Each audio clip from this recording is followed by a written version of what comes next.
Hey, this is me, Marvin again.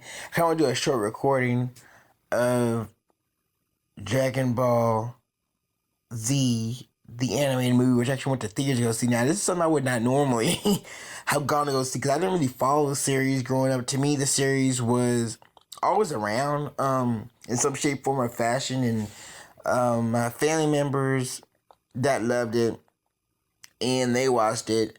I never really got into it myself because it felt like it was like a lot of testosterone going on, and so I was like, that wasn't really my thing at the time, and so I never could really sit down and watch a full episode because it kind of didn't really get the storyline right off the bat, and I really don't like a lot of things that I can't instantly get the storyline for. I don't like something I have to like dig too hard for. I want something I can kind of like jump into. I've always been that kind of person. I need something I can jump into and then jump out of, as quickly as possible.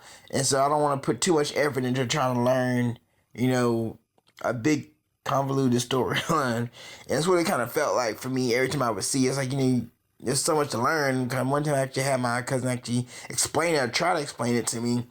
And about 5 minutes in, I was like, this is too much going on. I was like, this has got too complicated.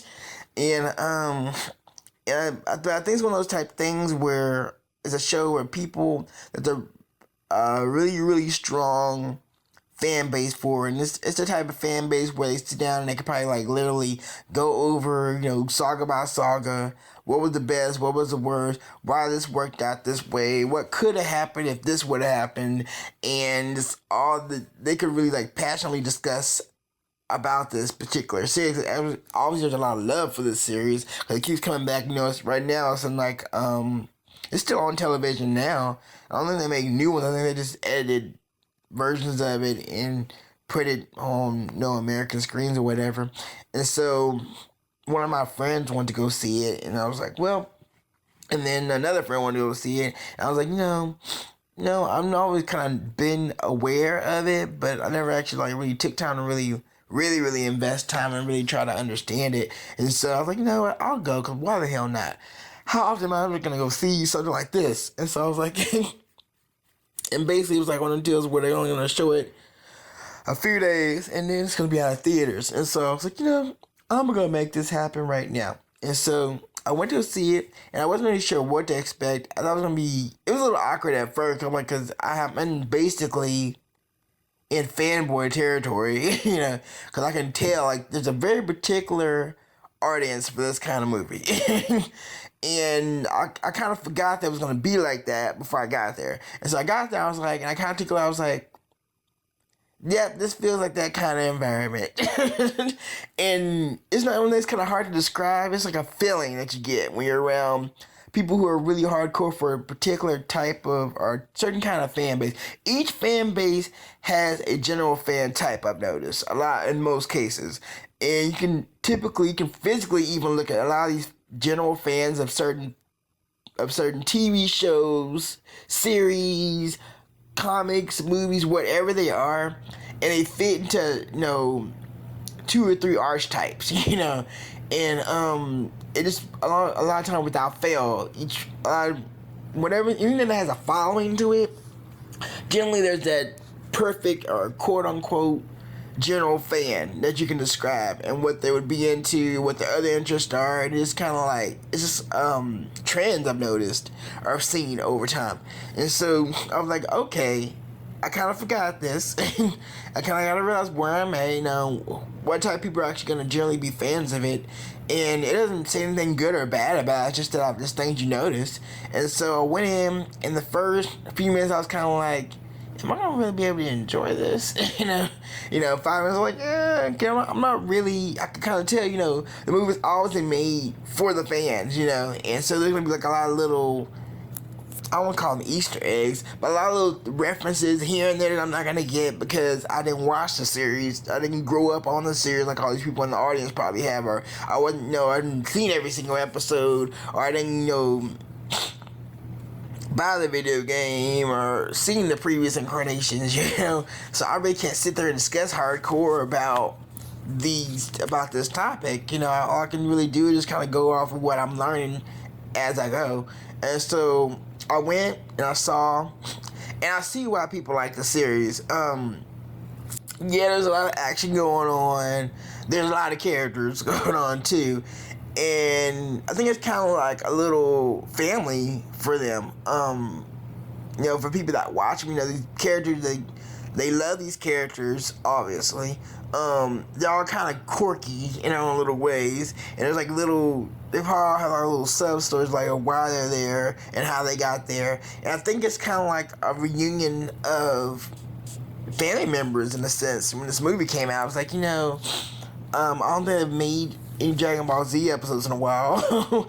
And so I think people, when they saw this movie was coming out, they were like, we gotta go see this. It's like, for me, it's the equivalent of going to see a Sex and the City movie, because, I didn't really grow up with Sex and the City, but I really got into that series big time, and I can sit down and discuss it hardcore with other people, like, the ins and outs of it, and why this didn't work, and why I felt like this, and I can go over certain episodes and, like, go over them, pick them down in detail, and these people can do the same thing for Dragon Ball Z, and it's kind of funny to kind of see, I'm an outsider looking in at this point.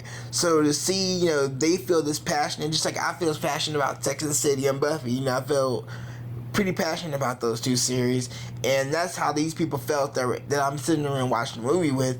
And there were a lot of references and things I didn't get, but I picked up on how the series kind of runs just by watching the movie itself, and I didn't feel like there was any time in the movie where I was like, oh, when is this going to be over? It was like, I was really enjoying it and just kind of learning how that universe works and how they're trying to balance, because there's like so many characters and there's so many little, things probably that's been learned over time about these characters, and they probably have to like make sure everybody gets a little bit of screen time, but they can't get everybody screen time, and so they have to give enough to the show to where everyone's still okay and everyone's still intact or whatever.